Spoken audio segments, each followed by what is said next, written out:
le pire, c'est la tequila. Ah ouais, tequila, c'est horrible. Moi, c'est ce que j'aime. Moi, pour moi, c'est Tequila, c'est fun. Le gin, c'est. tequila, c'est perte de mémoire momentanée. exactement, Ouais, c'est ça. Le tequila, c'est un truc qui Perte de t'appelle, mémoire. ça te tape par le cou, tu vois. T'as rien vu. C'est ça, c'est exactement ça.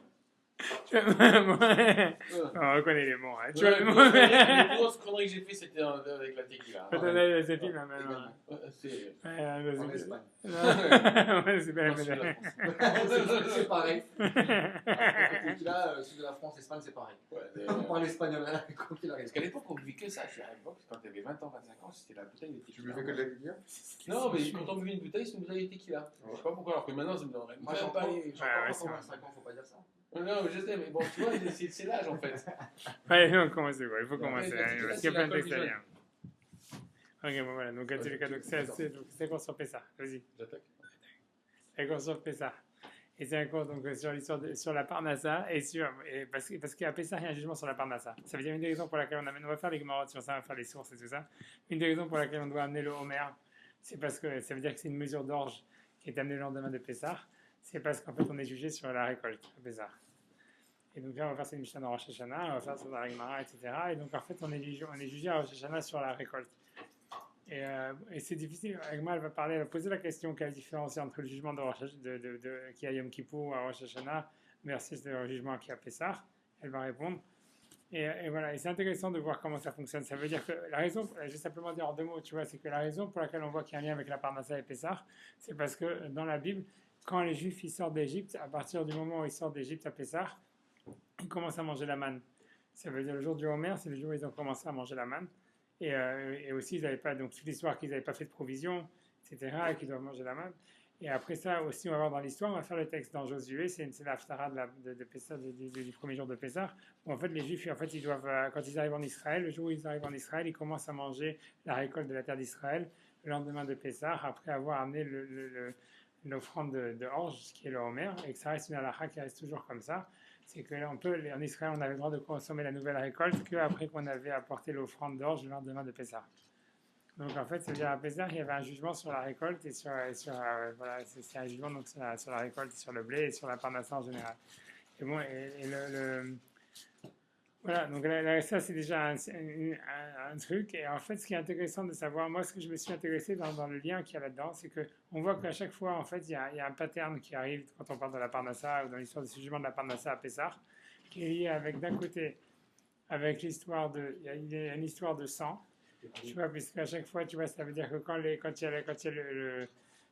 enfants d'Israël sortent d'Égypte, ils doivent sacrifier l'agneau pascal, ils doivent mettre le sang sur les linteaux de la maison. Quand les Juifs ils arrivent en Israël, on va voir dans le texte dans Josué, ils doivent faire la Brit Mila, et encore une fois une histoire de sang, etc. Et avec ça, après ça, ils peuvent rentrer en Israël et manger la récolte. Et il y a un lien surtout, ce qu'on va voir, ce qui va le plus s'intéresser dans cette histoire-là, c'est le lien du cycle de la Parnassa. Ça veut dire que on va voir que la Gemara, je suis en train d'un sujet tout à fait bizarre, enfin, et que tu vois que c'est pas vraiment, je sais pas, ça va pas plaire aux intellectuels ni rien du tout. C'est un sujet, je sais pas, lui, il vient à chaque fois qu'il y a des trucs d'astrologie, donc je suis retombé dessus. Hein. Mais tu vois, ça veut dire c'est un truc d'astrologie, ça veut dire qu'en réalité, ça veut dire qu'en fait, moi, c'est un truc que j'avais pas pensé jusqu'à aujourd'hui, etc. Mais ça veut dire qu'en fait, dans le Talmud, quand on regarde, quand il parle sur le mazal, sur la réussite, sur l'influence des astres, il y a toujours deux variantes à chaque fois. Il y a le mazal, c'est la constellation, on va dire, si tu veux, la constellation dans laquelle on est né. Et le galgal, et c'est ce qu'on va voir, c'est le galgal, ça veut dire c'est la roue qui fait tourner le mazal. Ça veut dire aussi qu'on dit que ça fait tourner la Parnassa. Ça veut dire qu'en fait, à chaque fois, il y a plein de textes sur ça. C'est pour ça qu'il y a beaucoup de lectures, même si c'est des textes que ça a l'air petit, mais en fait, il y a beaucoup de textes où en fait, tu vois, où l'agma, elle va dire, à chaque fois, elle va dire la Parnassa, ou elle va dire la pauvreté, ou la richesse, c'est une roue qui tourne dans le monde. Et elle compare ça avec l'histoire, tu vois, du galgal, de la roue qui fait tourner les mazalotes, qui fait tourner les constellations. Et en général, donc en fait, et on va voir à chaque fois que l'idée de la roue, elle est présente à Pessah, elle est présente toujours à chaque fois quand les Juifs ils arrivent en Israël à l'époque de Josué, et que c'est un truc qui reste intéressant. On a l'impression, en fait, au fond, que toute l'histoire, je vous dis simplement voilà, le plan du cours, ou l'idée générale du cours, c'est que l'idée de l'ouverture de la mer Rouge, c'est justement de faire revenir, ça veut dire de faire tourner la roue dans l'autre sens. D'inverser la roue, quoi. Pour pas que que si on peut inverser le sens de la roue. Parce qu'en fait, parce qu'en fait, quand tu regardes dans l'histoire, tu vois, de la mer Rouge, on va voir ça, on va faire, tu vois, dans les psaumes et tout ça, tu vois, quand tu regardes par exemple le psaume que tout le monde lit, tu vois, qu'on lit à Pessah, qui dit, tu vois, qui dit, Betet Israël, Mitzrayim, Bet Yaakov, Mamloed, Et Yehuda, les Kocho, Israël, Shotab, Ayam Rav, Ayanos, Ayarden, Isov, Leachor. Ça veut dire que la mer, elle s'est enfuie, Ayarden, Isov, Leachor, il s'est retourné dans son lit. Tu vois, ça veut dire à chaque fois dans l'ouverture de la mer Rouge, parce que, à mon avis, parce qu'à chaque fois, moi j'ai sauté, mais je veux simplement dire en deux mots, c'est que bon, c'est clair aussi, c'est super connu que dans la Gemara, il y a tout un lien qui est fait entre l'ouverture de la mer Rouge et la Parnassa, et le Shidour, etc. On va faire dans les mots tout ça, s'il y en a le temps. Mais en tous les cas, l'idée de l'ouverture, moi je me suis toujours demandé c'est quoi le lien, il y a beaucoup d'explications. Moi je pense que tu vois, quand on regarde dans les mots, en fait, tu vois, c'est que quand on regarde, après avoir regardé les Gemarotes et compagnie, tu vois, moi je me suis dit en fait que l'histoire de l'ouverture de la mer Rouge, c'est quelque chose qui retourne en arrière. Ça veut dire que l'idée, c'est que la mer, elle va contre son sens. Tu vois, et ça, c'est encore plus clair dans l'ouverture du Jourdain qu'il y a eu à l'époque de Josué, qu'il y a eu à l'époque de Pessah et qui est comparé à chaque fois à l'ouverture de la mer Rouge, où la chose, tu vois, elle retourne dans un sens inverse. Voilà, donc c'est ça ce que j'ai parlé dans le cours. Tu vois, voilà. Malheureusement, il n'y a plus que tu vas. Non, mais il est pas mal. Tu vois, voilà. Voilà. Donc on y va, on continue. Tu vois, moi. Attends. Ouais, ok, bon, mais j'ai encore ça, ça va. Ok, bon, on continue. Bon, on continue. Donc, on va faire de quoi? Ah, j'ai eu. On me repère, excuse-moi. Ok, d'accord, ok.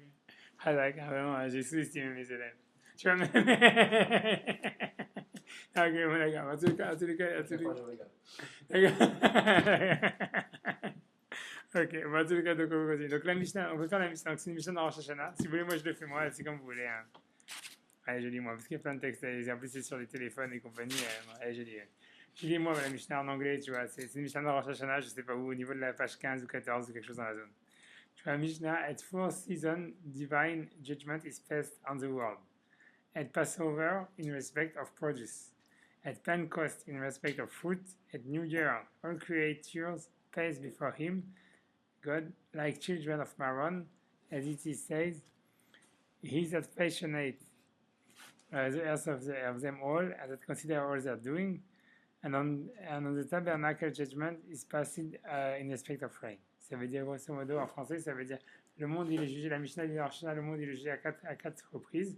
La première fois où le monde il est jugé, ça fait ça. Contrairement à ce qu'on pourrait s'attendre, tu vois, que la Mishnah dans Rosh Hashanah, elle allait dire que le jour du jugement c'est Rosh Hashanah, on te dit le premier jugement il a fait ça. On dit pourquoi il est jugé sur la récolte, sur la tevoua. L'Agmara va élucider, on va faire un peu l'Agmara dessus. Voilà, et après l'Agmara dit qu'à Shavuot, on est jugé sur les fruits des arbres.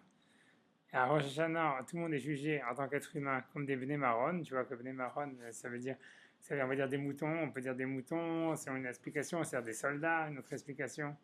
Peu importe, ça veut dire en fait c'est comme une armée. C'est-à-dire on passe chacun individuellement, mais comme en tant que soldat d'une armée. Tous de la même façon, ça veut dire, sans distinction possible. Voilà, et même on a l'impression plus que ça veut dire dans le sens qu'on est, dans le sens que l'humanité elle a un but et où elle est notre place dans le but de l'humanité. Tu vois, c'est ce que ça veut dire. Ça c'est dans le. C'est la Mishnah. Ouais, c'est Mishnah. C'est une Mishnah, c'est la page 15 ou 14, tu vois. Malheureusement, tu vois, j'ai pas envie de m'amuser avec ça. Mais c'est 14 ou 15, tu vois. Enfin, tu vois. C'est ce que je note. Vas-y, non, je sais. Tu as raison, il va falloir que je pense que Natacha, elle saura la référence par cœur. Hein. Tu vois, c'est pas une Mishnah compliquée. Hein. C'est une Mishnah qui est connue. Hein. Tu vois, que like children of Maron, as it said, that is a fashion. Et après ça, on dit qu'en Shoshana, on est jugé chacun en tant qu'être humain, tu vois, comment dire, chacun par rapport à ses actions, etc. Comme dans une armée, a priori, que ça veut dire que par rapport à comment est-ce qu'on est dans le groupe, comment est-ce qu'on est dans le sens de l'humanité, tu vois, en tant que soldat. Et après ça, on te dit, tu vois, et après ça, on dit à Sukkot, le dernier jugement, c'est à Sukkot, où on dit juger pour la pluie, d'accord? Juger pourquoi? Pour la pluie, in respect of rain. Pour la pluie. Ça veut dire quoi, in respect of rain, justement, ça veut dire... La question est de dire, parce que si tu as la pluie, tu as normalement. T'as la récolte, quoi? Ah, l'agma va beaucoup travailler, tu vois, ça veut dire, franchement, tu vois, j'ai pris un petit bout de l'agma, j'ai pas voulu faire toute l'agma dans les mots, mais ça veut dire qu'en fait, il peut y avoir beaucoup de pluie et peu de récolte, parce que si la pluie elle tombe à des mauvais moments, donc en fait, ça justifie en fait plusieurs jugements possibles, tu vois. C'est ça l'idée par derrière. Tu vois, c'est compliqué. L'agma, il faudrait faire l'agma, tu vois, beaucoup plus avec. Moi, j'ai pris simplement un petit bout de l'agma, et tu vois. Et on va voir ce que l'agma a dit, mais l'agma, elle va travailler sur ça, elle va travailler. Voilà. Grosso modo, tu vois, en d'autres termes, tu vois, une autre chose, tu vois, intéressante, tu vois, c'est qu'il y a marqué dans l'agma ailleurs, et ça, c'est sûr, c'est vrai, tu vois, c'est comme ça, c'est Tanaï Péchis qui dit ça, et ça, c'est vrai, c'est que l'agma a dit qu'il y a trois cadeaux qu'Hachem il a fait au peuple d'Israël. C'est le monde futur, le Olam Haba, la Torah et la terre d'Israël.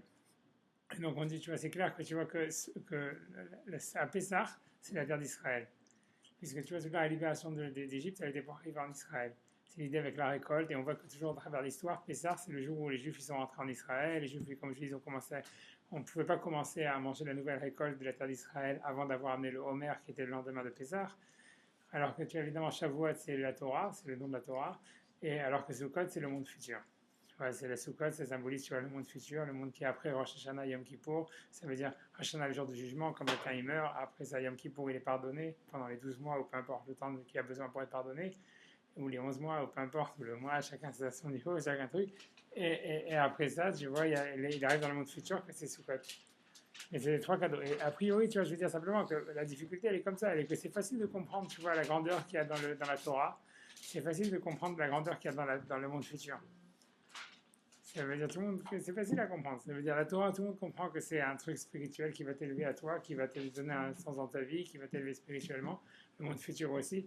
Mais comprendre c'est quoi la grandeur de la terre d'Israël, c'est très difficile. Tu vois, ça veut dire, pour l'instant, je pense pas qu'il y ait un seul rabbin qui a compris. Je n'ai pas dit que moi j'ai compris, mais c'est incompréhensible. Tu vois, c'est pas au fond du fond, tout le monde va te dire ah terre d'Israël, terre d'Israël. Mais au fond, personne ne le sait. Tu vois. Alors, tu prends une bouteille de vin d'Israël, tu prends une bouteille de vin français. Je veux dire, le vin français, il est meilleur, ok. Et encore. Bon, sinon, si tu veux, peu importe, tu vois, s'il est cachère, tu vois, on va dire. On va prendre du vin non cachère français. C'est les premiers vins au monde qui ont été vérifiés, qui ont été. Primé, tout ça, ok. Les trois premiers étaient israéliens. Ok, mais ça revient au même, tu vois. Ça revient au même, mais ça veut dire l'idée, c'est que justement, bon, c'est du vin, ça veut dire, voilà, ça veut dire. Non, mais c'est ça, mais c'est ça, mais c'est très difficile de comprendre c'est quoi l'importance de la terre d'Israël, tu vois. C'est pour ça que la fête de Pessah, elle est très difficile à comprendre par rapport aux autres fêtes. Parce que tu vois, le monde futur, ça veut dire, en fait, et ça l'idée c'est lié avec la même idée qu'à Pessah, il y a un jugement sur la récolte. Ça veut dire qu'on est jugé sur le fait d'avoir une terre, le fait d'avoir une récolte de la terre. Et c'est un concept difficile, tu vois, c'est un concept. Ouais. J'ai une question, peut-être une question bête, mais à partir de quand la notion de propriété est arrivée? Ouais, c'est pas une question bête du tout. Tu vois, ça veut dire. À partir de quand on a décidé que les propriétés existaient, qu'on dit ça c'est ma terre, c'est à moi? Ok, d'accord, ok. Donc ça c'est une question super compliquée. Ça veut dire, attends, j'espère que tu appuies sur le bouton play. Oui. Moi, je sais pas, parce que moi, j'ai pas branché mon ordinateur par contre. Tu vois, non, mais c'est une question. Tu vois, évidemment, le premier qui a posé la question, d'une manière la plus connue, c'est Rousseau, tu vois, qui a dit, le premier qui a dit c'est ma terre et que l'autre il a cru, et blablabla, c'est la fin de l'état de nature, et tu vois, dans Rousseau, c'est la grosse, c'est un des gros passages de Rousseau, tu vois, Rousseau était un des premiers à avoir demandé ça. Ouais, il a écrit d'une manière, non seulement ça, il a écrit cette question-là, mais pour lui, il a pensé que c'était la chute de l'humanité d'avoir pensé ça. Ça veut dire que quand on a commencé à parler de propriété, c'est là où l'humanité elle est descendue. Pour lui, c'est le début de la loi. Je vais comprendre, parce qu'à ce moment qu'il y a propriété, il y a forcément guerre de propriété et forcément guerre. Quoi. Les droits et tout ça. Et pour lui, c'est pour ça que Rousseau lui-même, il a vu, honnêtement, tu as très bien dit, c'est pour ça qu'il a une très bonne intuition, parce que lui-même, il a vu que l'origine de ça dans le judaïsme. Et c'est pour ça qu'il avait la haine des juifs. En partie, il avait un grand respect et une haine parce qu'il disait c'est eux qui ont inventé l'idée de propriété, donc c'est eux qui ont inventé l'idée de justice et de loi. Et la loi, pour Rousseau, c'est quelque chose, tu vois, qui dénature l'homme et qui le rend mauvais. Parce qu'en fait, elle est toujours là pour protéger celui qui a, pour dénigrer celui qui n'a pas, etc. Tu vois. Pour lui, il a vu de là, tu vois, comme une sorte de point d'achoppement entre le christianisme et le judaïsme. Tu vois que Jésus, tu vois, lui disait on donne tout, et donc en fait tout appartient à tout le monde, et blablabla. Alors que les Juifs, ils ont parlé de l'idée de propriété. Voilà, et pour lui, c'est pour ça que c'est une question importante, c'est pas une question bête du tout, tu vois. Est-ce que vous souhaitez, c'est sur le judaïsme, c'est super intéressant, hein, c'est super intéressant à lire.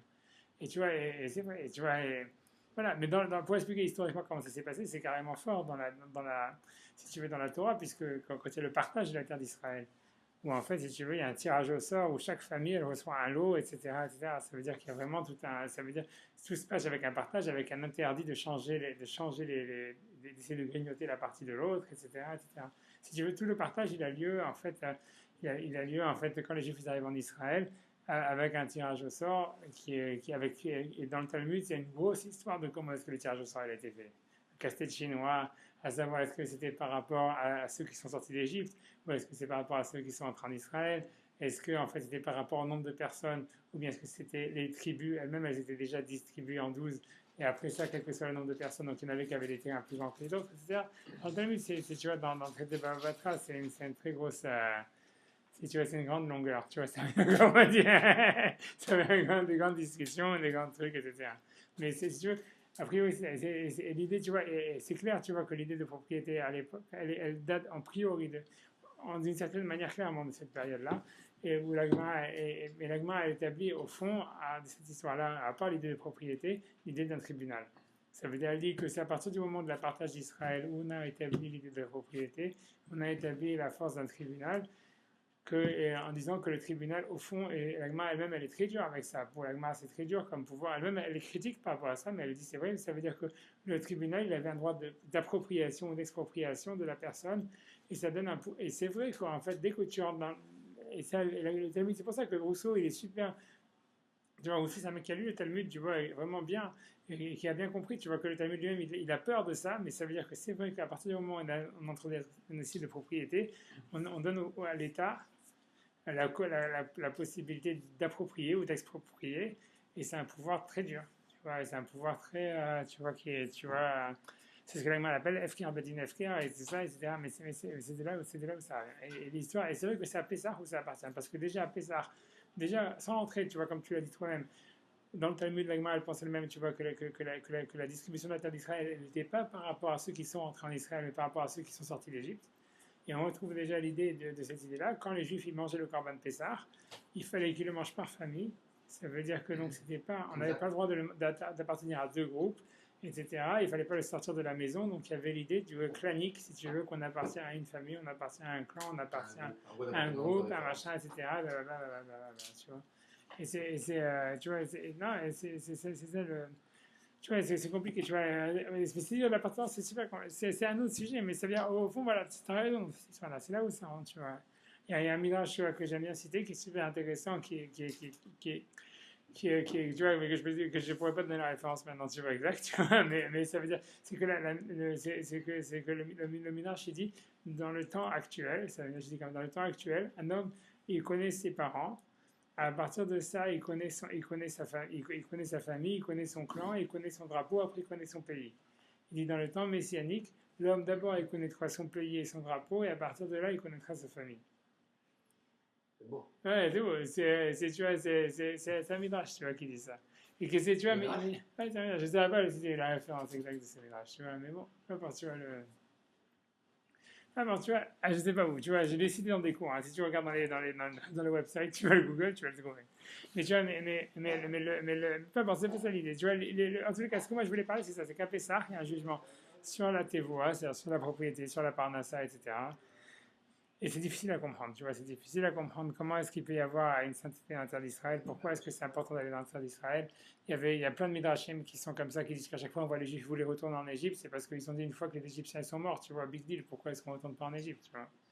Et c'est ça, quand tu regardes tout l'Exode, tu vois ça. Donc, bref, tu vois, je vais faire dans les mots l'Agmara, qu'est-ce qu'elle pose la question, tu vois. L'Agmara, elle va simplement, dans l'Agmara que j'ai cité, tu vois, l'Agmara, elle s'occupe beaucoup plus à parler de la différence entre le jugement de Yom Kippour versus le jugement de Pessah. Parce que tu vois, techniquement, l'Agma, elle est sur un problème. C'est-à-dire, quand tu es dans une société agricole, c'est simple, ça veut dire que, tu vois, ça veut dire, là maintenant, il va y avoir une récolte qui va commencer après Pessah, juste avant Pessah, ou pendant Pessah, jusqu'à Shavuot, jusqu'à Sukkot. Donc l'Agmara a dit, le blé, il est déjà là, tu vois.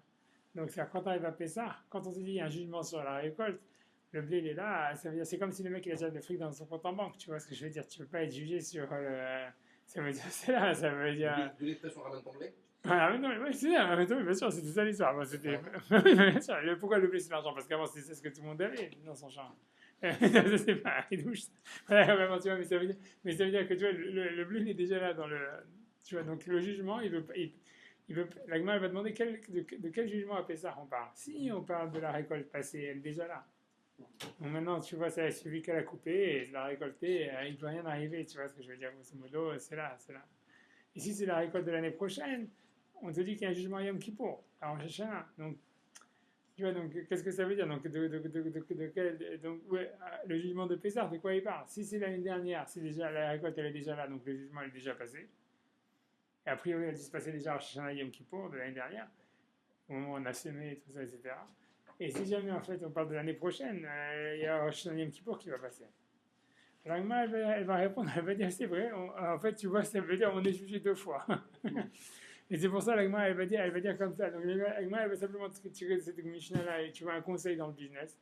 Elle va dire, elle va dire comme ça, elle va dire si tu vois en fait que tu vois que après Pessah, tu commences à faire du business et que ça marche. Alors elle dit continue, tu vois, investis, tu vois, etc. Ou prendre des risques parce que ça veut dire que tu as été jugé favorablement et essaye de retirer le plus de bénéfices avant Rosh Hashanah parce que après ça, Rosh Hashanah, tu peux être jugé une deuxième fois et peut-être tu n'auras pas les mérites, tu vois.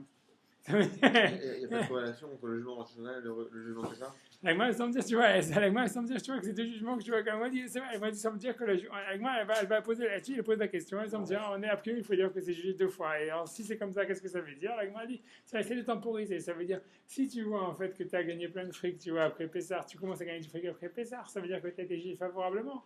Alors, vas-y, tu vois, éclate-toi. Ça veut dire. Parce que. Sinon, tu vois, ça veut dire ralentir jusqu'à ce qu'il y ait Yom Kippour, jusqu'après Rosh Hashanah Yom Kippour, parce que peut-être tu auras un autre deuxième jugement qui sera meilleur. C'est comme ça que la Gemara va interpréter, tu vois, la Mishnah.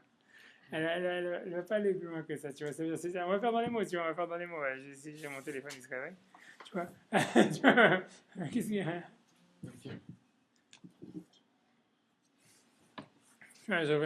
Dit, which produce is referred to? Shall I say the produce which is already grown? If so, then when will the hardship decreed which is already suffered? Puisque c'était déjà l'année dernière. It must be the produce which is shown later. So you assume then that only one judgment is passed, but it has been told if some calamity or misfortune happened to produce before Passover, it is in virtue of judgment passed on the previous Passover. If it after Passover, a judgment passed at the Passover which is just gone. If a calamity of misfortune happened the man before the day of atonement, the virtue of judgment passed on the day of atonement. If just after the day of atonement, judgment passed on the just gone. So Rabbi replied, this shows that two judgments are passed on the produce. Rabbi remarked, therefore, if a man sees that the slow maturing seed, ça veut dire qu'il voit qu'il a la bracha après Pessah, is doing well, he should sow the quick maturing seed in good time, rapidement, comme ça il profite du jugement qu'il a gagné. So that it may be well gone before the time it comes to judge it à Yom Kippour. D'accord. Parce qu'en fait, le jugement, il te dit si tes graines elles vont bien pousser ou pas. C'est ça, c'est-à-dire grosso modo, il semblerait tu vois, qu'après ça, et ça c'est différent du jugement. Là on voit une différence déjà entre Rosh Hashanah et Yom Kippour. Hein, parce que là j'ai pas laissé passer une deuxième fois. Hein. Le deuxième jugement, la deuxième bouteille. Tu vois, ouais, avec. Mais ça veut dire que tu vois, ça veut dire comment tu vois, ça veut dire. À Rosh Hashanah, a priori, à Yom Kippour, on est jugé sur le nombre de fric qu'on va faire dans l'année. Donc normalement, ça n'aurait pas de sens, tu vois, ce que Abaye dit de dire, voilà, investis plus ou fais plus d'argent, parce que ça a été fixé. Donc si tu as été fixé à ça, tu es plafonné, shalom, tu vois. Mais par contre, il semblerait qu'à Pessar, c'est pas le jugement, il n'est pas par rapport à combien toi tu vas gagner, il est par rapport à combien ton business il va faire. Donc en fait, si tu vois que ton business il grandit, après Pessar, jusqu'à Rosh Hashanah, alors vas-y, parce que ça veut dire que tu vois, c'est-à-dire qu'il a reçu une bracha pour Pessar. C'est comme ça, tu vois, que la Gemara, elle dit ça. C'est une question. Ouais. Sinon. Ben, sinon, ça veut dire le contraire. A priori, ça veut dire tu vas slow down. Ça veut dire si tu vois qu'en fait, ça veut dire que ça marche pas, donc ça veut dire investis moins. Part en vacances. Pas en vacances, ça veut dire justement. voilà. Ouais. Moi, mon grand-père qui n'était pas juif, Ouais. il me disait que le business ne fonctionne pas. Moi, dès que par exemple, là, on donne l'exemple de Rosh Hashanah, Pessah Ouais. Rosh Hashanah. donne 2 fois plus.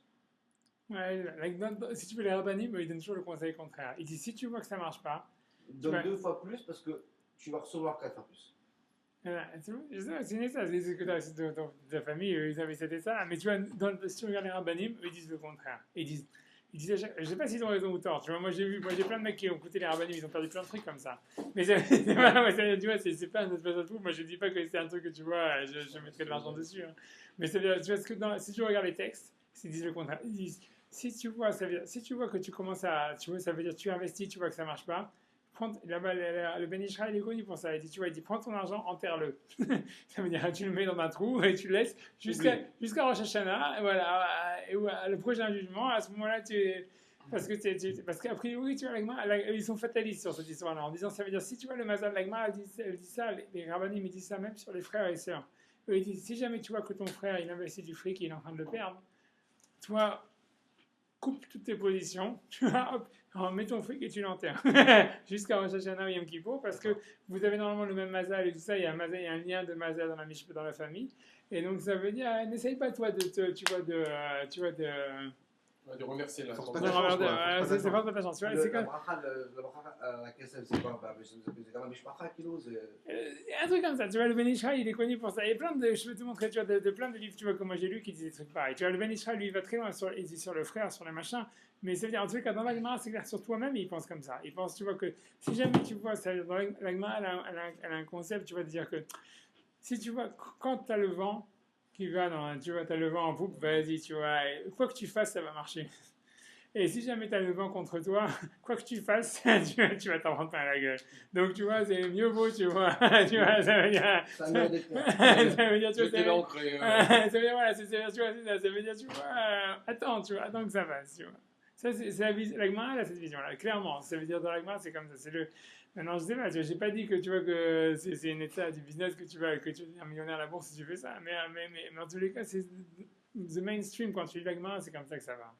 Et cette Agma, dans Rosh Hashanah, tu vois, elle va clairement, elle le dit openly, tu vois. Okay. Elle dit openly, tu vois. On va voir pourquoi, on va voir, c'est bien, je sais pas. Mais c'est vrai, l'Agma. Il y a un truc que j'ai pas compris. Ouais. C'est la bénédiction de Pessar, c'est que ce que tu as dit tout à l'heure, c'est qu'en fait les blés ils avaient déjà poussé à Pessar et que quoi qu'il en soit, la bénédiction elle était là. Ouais. C'est quoi la bénédiction de Pessar en fait? Ouais, alors, c'est une question, t'as raison, tu vois. Alors, ça veut dire, a priori, ça peut vouloir dire soit que tu vas, en fait, c'est sûr, ça veut dire qu'en fait, de Pessah jusqu'à Rosh Hashanah, t'as le temps de faire des magouilles. Ça veut dire, en fait, tu vois, ça veut dire quoi ça? Non, parce que c'est pas des magouilles, mais ça veut dire, c'est comme la dit, tu peux replanter, tu peux faire des machins. Il y a toujours de quoi faire, tu vois, des plans B, tu vois. Donc en fait, tu vois, un petit peu, on a l'impression que Pessah, tu vois, c'est la bracha pour les plans B, tu vois. C'est pour ça, tu vois, c'est sur l'orge et tout ça, etc. C'est que tu vois, c'est l'orge, tu vois, c'est Mais toujours elle le est plan. mixée avec la bracha de Rosh Hashanah. Et la Rosh Hashanah, c'est un nouveau truc, tu vois. Ça veut dire, ça, Rosh Hashanah, on a l'impression que la Gemara semble dire, tu vois, que Rosh Hashanah, tu vois, c'est style, tu vois, là, c'est vraiment le vrai jugement. Ça veut dire que chaque personne, il est truc, etc. Mais qu'à Pessah, il y a un jugement. Tu vois, on te dit que c'est plus sur la récolte elle-même. Mais voilà, d'abord, c'est sur le plan B, ça c'est number one. Et Donc la réponse vraiment par rapport à ça, c'est quoi? Donc, il y a deux réponses. Il y a deux réponses. La première réponse, c'est de dire déjà, c'est pour d'abord, l'Agma veut dire que ça donne déjà une option pour l'année prochaine. Ça, c'est quand tu lis l'Agma, elle veut dire comme ça. Elle veut dire que même s'il y a un jugement Rosh Hashanah, Yom Kippour et tout ça, ça te met déjà dans une option plus. Ça veut dire pour l'année prochaine. Ça, c'est number one. Il y a plein de choses qui sont passées à Pessah. Ça te donne déjà, tu vois, c'est comme si les mecs, tu vois, quand dans la Ligue des Champions, là, tu sors premier ou deuxième, Bien tu sûr. vois. Ça veut dire, oui, tu vois, ça veut dire, tu vois, dans la Coupe du Monde, tu vois, c'est tous les premiers, en général, ils sont qualifiés, en général. Voilà, c'est ça. Ça veut dire, c'est la première raison. ça veut dire, voilà, ça te met dans une position, dans C'est une le pole calife, en position. fait. C'est les qualifs. Voilà, Après ça, des bonnes pousses, c'est déjà bien. Non, c'est un début du jugement. Ça te met déjà. En fait, c'est ça l'histoire. C'est que tu vois, c'est ce que l'Agma dit. L'Agma dit le jugement de l'année prochaine. C'est vrai que déjà, à Pessah, il y a un jugement pour la récolte de l'année prochaine. Donc, ça te met déjà, si tu veux, dans une bonne option, même si après, si tu veux, ça peut être cassé à Rosh Hashanah Yom Kippour. Mais en tous les cas, si tu gagnes à Pessah, tu vois, ça veut dire que ça te met déjà, tu vois, on the right track. Tu vois, c'est ça l'idée. Plus, il y a l'option de Pessah, tu vois, c'est que c'est sur les plans B. C'est-à-dire, si tu vois que tu as été jugé positivement à Pessah, tu vas avoir une bracha comme la Gemara va expliquer, c'est même si tu as la récolte, tu vois, il peut y avoir, tu vois, c'est pas, il peut y avoir, tu vois, des vers qui viennent dans le truc, même si c'est beaucoup plus petit le jeu, mais il y a du jeu, tu vois. Tu vois ce que je veux dire? Il y a les plans B, il y a le jeu de la récolte, parce qu'une fois que le blé est là, il peut quand même, il a Le besoin plan quand même A, d'avoir c'est ça, et le plan 2, c'est. Il y a déjà ça, je te dis, c'est déjà ça une option pour l'année prochaine. Même sur l'année, Ça, c'est 1. ouais, ça, c'est un. Et là, le numéro 2, c'est que même sur cette année, d'abord, il y a des autres récoltes qu'on peut faire. Tu vois que c'est des petits trucs, ça veut dire des plans B. Et qui sont des plans rapides, tu vois, qui vont être finis avant Rosh Hashanah. Et en plus, l'autre chose, c'est que en fait, c'est même sur la récolte de cette année qui est déjà là, qui est le gros truc, il peut y avoir la bracha et pas la bracha. Ça veut dire, tu as ton blé, mais ton blé, par exemple, tu vois, il peut être bouffé par des vers. Il peut, tu vois, au contraire, le prix du blé peut augmenter énormément. Des choses pareilles, tu vois. Donc, il y a un jugement, tu vois. Il est sur quoi le jugement, c'est ça? Voilà, c'est sur ça. Ça veut dire, t'as ta récolte, ça veut dire, tu vois, ça veut dire la masse de thunes, ça veut dire la masse de thunes que tu vas te faire, on va dire, elle a déjà été jugée ou à Pessah l'année dernière et après ça part en Shana Yom Kippour. Maintenant, quel bracha tu vas avoir dans ta thune? Tu vois, ça veut dire tu peux faire de la thune et après tu dois aller chez le dentiste, tu dois te faire une autre canal, ça te coûte $5,000 ou j'en sais rien. tu vois, $5,000 qui sont partis à la poubelle. Ou tu vois, ou j'en sais rien, tu vois. Ah non, non, c'est 10 000 exemples, tu vois ce que je veux dire. Ça veut dire, tu vois, à part le net income que tu vas faire, c'est la bracha que tu vas avoir dans ta Bien thune. sûr, les catastrophes, le pesticide, ouais, les c'est ça. catastrophes qui sont arrivées. Ouais, c'est ce que ça veut dire. Mais les jugements, ce sont les mêmes critères que Rosh Hashanah? On va voir, tu vois c'est pour ça, après je vais vous citer l'Agma, l'Agma a dit, tu vois, qu'elle dit, pourquoi, c'est moins grave, c'est sûr que c'est moins fort, parce que tu vois, l'Agma a dit, elle dit, tu vois, que pourquoi est-ce qu'on doit amener, l'Agma a dit, pourquoi la Torah elle demande d'amener un homer, ça veut dire la mesure de 2,5 litres d'orge à lendemain de Pessah, pour qu'Hachem nous envoie la bracha dans la tévoie. Et l'Agma, elle met par rapport à ça, tu vois, elle met par rapport à ça, tu vois, mais j'ai pas ramené parce que ça faisait trop long. L'idée de Rosh Hashanah où l'homme il doit s'amener lui-même en tant que sacrifice à Rosh Hashanah par la tefila. Donc c'est beaucoup moins grave, tu vois, ça veut dire amener une mesure d'orge, ça veut dire que c'est, tu vois, une mesure de ce qu'un homme il va manger, même pas ce qu'il va manger, c'est vraiment, tu vois, de la nourriture. Tu vois, c'est pas que tu vas lui donner, tu amènes à Hachem un repas de prime grill ou j'en sais rien. Un truc, c'est du Dunkin' Donuts, je sais pas, tu vois, ça veut dire, tu vois, c'est ça. Donc ça veut dire que le jugement de Pessah, il est plus light, parce qu'il est plus light, le Sahakol, il est plus light, tu vois, et c'est ce que c'est. On va voir pourquoi. Tu vois, bon, ouais, ça c'est le premier texte que j'ai voulu ramener. Maintenant, je ramène le deuxième texte. C'est pour ça que je me dis, tu vois, il y a de quoi aller. Non, non, mais de quoi mater, tu vois. Donc là, j'ai appris ça c'est en français. Si quelqu'un il veut lire, tu vois, donc là, c'est l'histoire, tu vois, des Juifs qui arrivent en Israël. Et on voit que les Juifs, ils ont le droit de manger pour la première fois la nourriture d'Israël. Après Pessah, et il y a encore une histoire de sang, c'est pour ça que j'ai ramené ça, et c'est vraiment en parallèle avec l'histoire des Juifs qui sortent d'Égypte et qui mangent la manne le lendemain de Pessah, sauf que là, la manne, elle s'arrête et qu'ils doivent travailler pour, en fait, prendre la terre d'Israël. Je prends, si vous voulez, vas-y, dis-toi, en ce temps-là. En ce temps-là, l'Éternel dit à Josué, munis-toi de couteaux tranchants et fais subir une nouvelle circoncision aux enfants d'Israël. Une nouvelle, c'est pas cool quand même. Ah non, non, mais ça veut dire qu'ils n'avaient pas eu. C'est vrai que c'est. C'est vrai qu'ils n'avaient pas été circoncis avant, a priori. Je t'en parle dans 5 minutes, mais je l'ai fait à 20 ans. Ah ouais. Je peux pas t'en parler. Et Josué se munit de couteaux tranchants et circoncis les Israélites près de la colline des Aralotes. Or, voici pourquoi Josué dut pratiquer cette circoncision. Toute la population mâle, propre à la guerre, qui était sortie d'Égypte, était morte dans le désert, sur la route qu'elle subit après la sortie de l'Égypte. Toute cette population affranchie avait subi la circoncision, mais tous ceux qui naquirent dans le désert pendant la traversée après la sortie d'Égypte, on ne les avait pas circoncis. Car les Israélites avaient, pendant 40 ans, fait leur pérégrination dans le désert, jusqu'à ce que fut éteinte toute la génération des hommes valides sortis d'Égypte. De ces hommes qui n'avaient pas obéi à la voix du Seigneur, et à qui le Seigneur avait juré de ne pas laisser voir le pays qu'il avait promis à leur père de nous donner, ce pays ruisselant de lait et de miel. Mais ils adoptaient leurs fils à leur place, et ce furent ceux-là qui circoncis Josué, car ils étaient incirconcis, vu qu'on avait pu les circoncire pendant le voyage.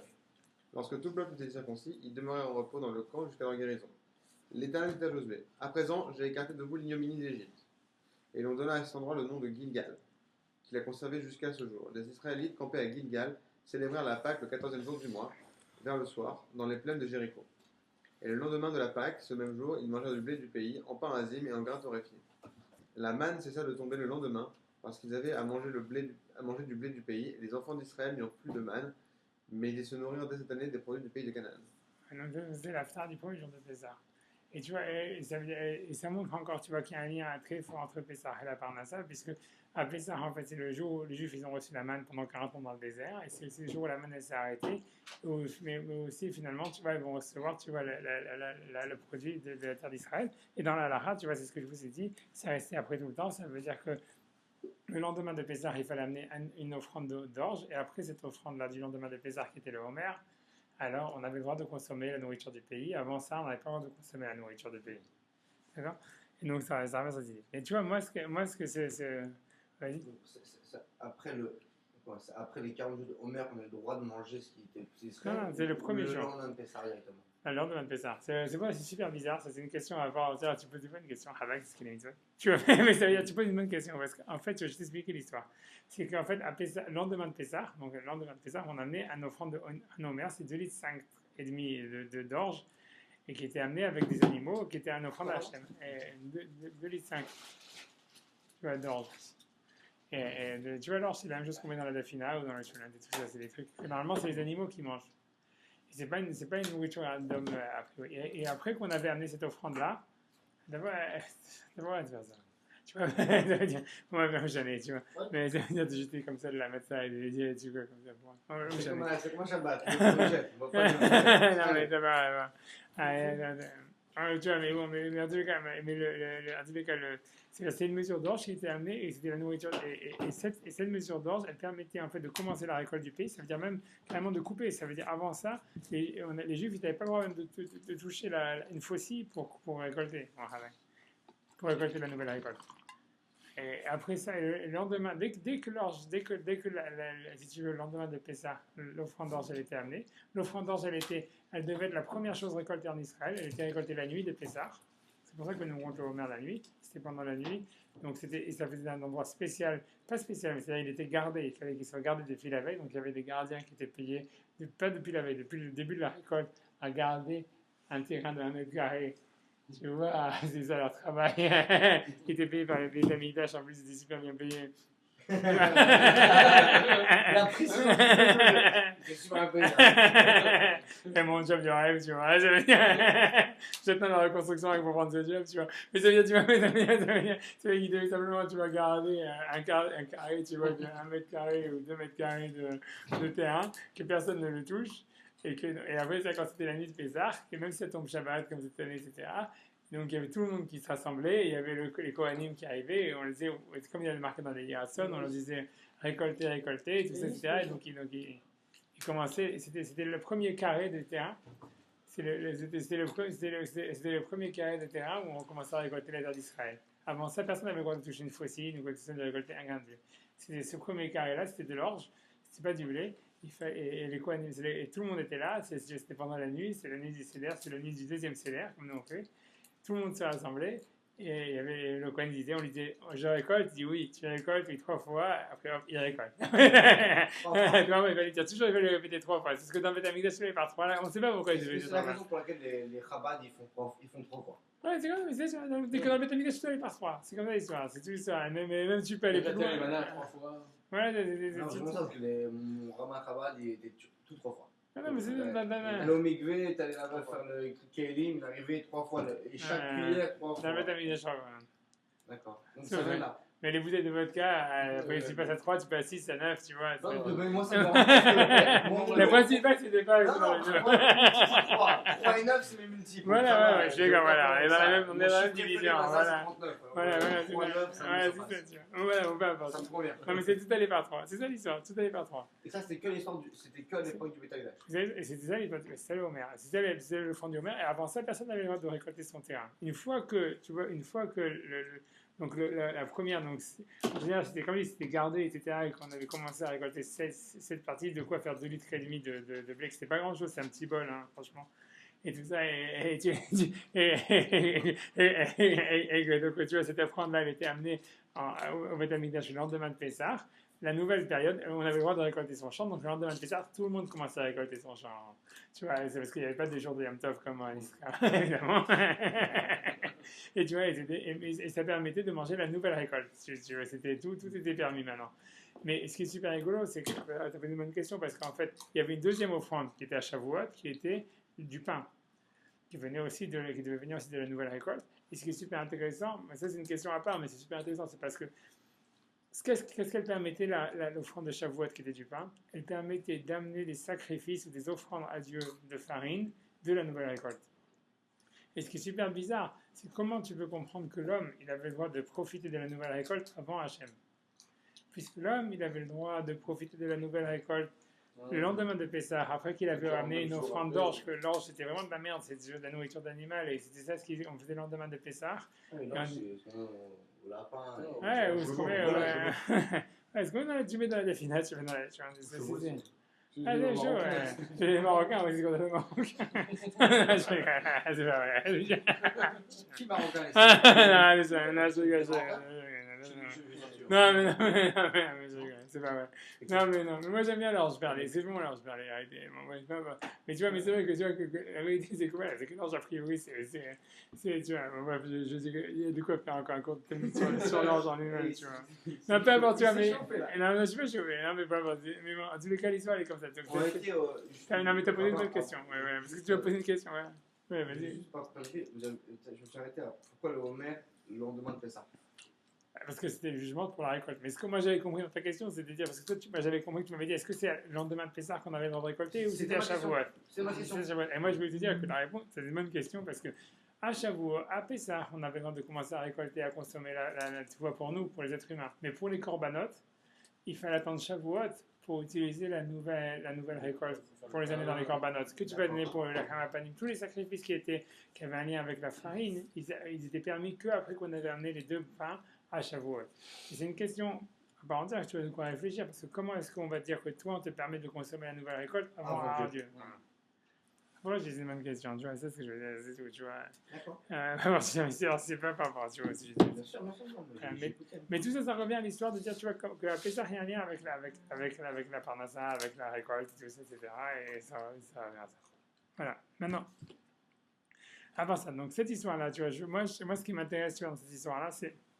Bon, après, j'ai ramené ici le cours, tu vois, les versets, excuse-moi, hein, les versets voilà, avant ça. Donc, moi, ce qui m'intéressait, c'est parce que cette histoire du Gilgal, tu vois, l'endroit où ils ont fait donc le Pessah et ils ont eu le droit de manger la nouvelle récolte la première année à Pessah, etc., quand ils arrivent en Israël, c'est pas rien. Tu vois, rien que le mot Gilgal, ça veut dire, quand on regarde les versets, il dit, comment on dit dans les versets, comment ils ont traduit, j'ai écarté de vous l'ignominie de l'Égypte. Bon, c'est une traduction bizarre, mais les galgal, ça veut dire j'ai renversé, j'ai retourné. Tu vois, j'ai retourné. Tu vois, un galgal. Voilà, Gilgoulim, voilà, galgal et tout ça, etc. Et on voit que c'est un concept super important, tu vois, dans la Parnassa, dans l'histoire du Mazal et dans l'histoire de Pessah. Parce qu'en fait, tu vois, ça veut dire, dans l'histoire, c'est comme ça, c'est que. Pourquoi c'est une sorte du Gilgoul et du Galgal et compagnie? Parce qu'en fait, Dieu, il choisit, quand on regarde l'histoire d'Égypte, il choisit Israël comme premier-né, et en échange, il va tuer les premiers-nés égyptiens. Donc, tu vois, il y a l'histoire, tu vois, on fait tourner une roue. Les premiers seront derniers. Voilà, et il y en a un qui s'en prend plein la gueule, c'est lui qui était le premier avant, tu vois, c'est le premier de Pharaon, celui qui aurait dû régner à sa place, celui qui faisait l'esclavage et tout ça. Et ça se retourne, tu vois, que flac, tu vois. Les Juifs, qu'eux, ils étaient des esclaves et compagnie, que c'était eux, normalement, tu vois. C'était dans la merde. Et voilà. Hop, tu vois, ça se retourne. Ça se retourne, tu vois.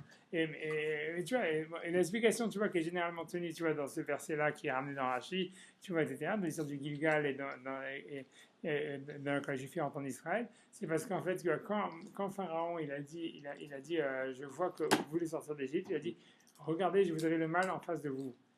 Et le Midrash dit que je vois du sang en face de vous. Ça veut dire que vous allez mourir.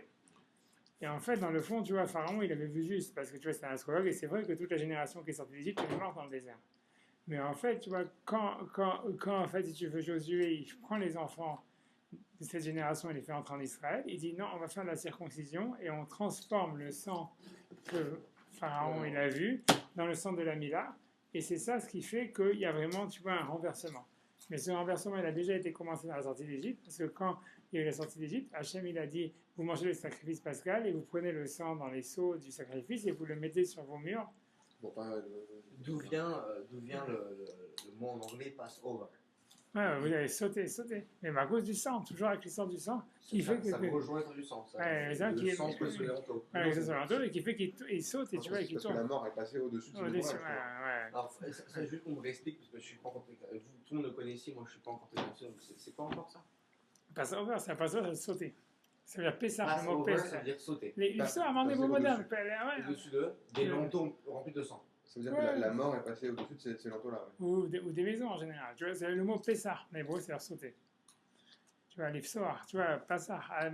En hébreu moderne, c'est pas très utilisé. C'est pour ça. Non, en fait, moi je parle l'hébreu moderne couramment. Ouais. Je parle, mais je ne le lis pas, je ne le comprends pas, l'ancien hébreu. Ouais, mais l'ifsoar, tu vois, c'est sauter. Tu vois, c'est sauter à cloche-pied, tu vois, l'ifsoar. L'ifsoar. C'est sauter à cloche-pied, tu vois, c'est sauter à cloche-pied. Je vois la marelle, c'est l'ifsoar. Tu vois, mais tu vois, posser, ça veut dire sauter. Et passover, c'est une très bonne traduction en anglais, passover. Non, passover en anglais, ça a plus de sens pour moi qu'en hébreu Pessah. Ouais. Parce que Pessah, c'est pas vrai. Enfin, c'est pas le vrai nom, c'est Festival of Matzot. Ok, c'est deux trucs, c'est notre histoire, tu vois. C'est notre histoire. Dans la Torah, ça s'appelait toujours la fête du Pessah, la fête du saut, tu vois. C'est bizarre. Mais bon, peu importe, tu vois. Unkelos, tu vois, qui est la traduction première de la Torah, il dit le saut, c'est l'amour. Okay. Et c'est en soi, tu vois, c'est mind-boggling, tu vois, pour les intellectuels français, bonjour. Tu vois, mais tu vois, non, mais tu vois, non, mais tu vois, ça veut dire, mais tu vois, l'ifsoar, ça veut dire sauter, tu vois, l'ifsoar, ça veut dire, admatai, quand Eliyahu dit aux Juifs, il a dit, admatai, atem posrim, ashteifim, jusqu'à quand vous sautez entre les deux portes. Ça veut dire que vous êtes ni religieux, ni pas religieux. Tu vois, l'ifsoar, ça veut dire, je veux sauter à cloche-pied. On est bon moderne. Moi, j'attends, je vous donne un petit intermède. Attends, j'ai ça, tu vois, attends. Mais maintenant, avec les trucs là qui arrêtent pas de sauter, là, maintenant, laissez-moi dans ces trucs. Voilà, donc c'est ça. Mais tu vois, mais c'est-à-dire qu'il y a un retournement, tu vois, c'est l'histoire du Gilgal. Et je peux dire, tu vois, c'est pas le mot, mais tu vois, le mot Gilgal, cet endroit Gilgal en Israël, il va avoir au niveau historique, c'est un endroit vraiment ultra prédominant. C'est comme Paris en France. Je ne sais pas comment expliquer. Tu vois, c'est comme vraiment pour les Romains. C'est un endroit, mais c'est vrai. Parce que tu vois, en fait. A priori, on ne sait pas trop. C'est comme d'habitude, tu vois. Mais ça veut dire, qu'on peut supposer, le plus probable, c'est que c'est de l'autre côté du Jourdain. Ça veut dire c'est vraiment, on va dire que c'est proche de la Jordanie. C'est-à-dire c'est du côté israélien du Jourdain. A priori, ça serait vers le sud, tu vois, au niveau de Jérusalem, au niveau du Jourdain, mais juste à la traversée du Jourdain. Et c'est un endroit, parce qu'en fait, si tu veux, là encore, on retrouve, tu vois, et ça, je vais revenir après, mais je sais pas, parce que tu vois, c'est l'ouverture de la mer Rouge, etc., parce que le Jourdain, il s'est ouvert quand les Juifs sont entrés en Israël. Et donc, c'est pour ça que je voulais revenir avec l'histoire de l'ouverture de la mer Rouge et le lien avec la Parnassa, etc. Mais l'histoire mais le mot Gilgal, en fait, ce qui s'est passé, c'est quoi? C'est qu'en fait, ils ont pris des pierres. C'est une mitzvah qu'Hachem a donnée à Josué. C'est-à-dire, quand ils ont traversé le Jourdain, il s'est ouvert comme la mer Rouge. Et c'est toujours lié avec l'histoire de la manne qui s'arrête, la manne qui commence. C'est l'histoire de prendre la nouvelle. Et il y a une ouverture à chaque fois. C'est pour ça qu'il y a un lien dans la Gemara, l'ouverture de la mer Rouge et la Parnassa. Et Hachem, il a dit à Yoshua, tu prends des pierres du lit du fleuve, tu en prends 12 et tu les mets en cercle et tu dis, ça sera un témoignage pour le peuple d'Israël qu'on a traversé le Jourdain à pied sec. Et ça appelé ça Gilgal. Après ça, historiquement, tu vois, dans le Tanakh, cet endroit de Gilgal, il a une importance phénoménale. Ça veut dire à chaque fois qu'il y a des batailles, à chaque fois, c'est-à-dire tout commence de là. Par exemple, Josué, quand il va conquérir la terre d'Israël, à chaque fois, il va revenir à chaque fois à Gilgal. Même, tu vois, à la fin, quand le peuple d'Israël a presque tout perdu contre les Philistins, et il y a Shmuel, il dit 300 ans plus tard, il dit, viens, on retourne à Gilgal, de là, on va reconstruire l'État. C'est toujours le point de départ. C'est le point de départ. Et même à la fin, quand le peuple d'Israël est détruit, ils ont fait l'idolâtrie à Gilgal, et le dernier prophète, il dit, vous avez fait l'idolâtrie à Gilgal, et Gilgal, ça va être la dernière ville à être détruite.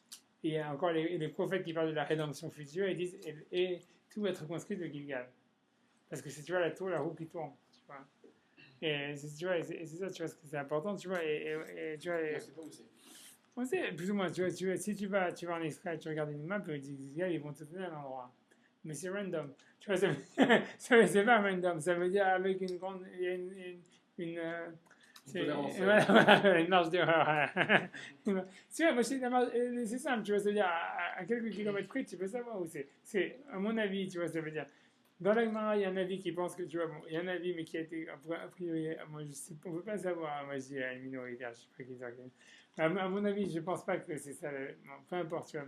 Ça veut dire, il y a un avis qui pense que c'est carrément vu plutôt vers la côté de la mer Méditerranée, dans la Gemara. Qui pense que, parce que comme il est marqué c'est de l'autre côté du Jourdain, déjà dans le verset il est marqué c'est de l'autre côté du Jourdain. Alors il y a un avis qui dit c'est de l'autre côté du Jourdain, c'est-à-dire c'est carrément de l'autre côté. C'est-à-dire tu vas le plus vers l'ouest et que tu arrives à côté de la mer, c'est là Gilgal. Mais cet avis, il est là, à mon avis, d'abord, bon, il est peu probable, tu vois. Ça veut dire le premier abord.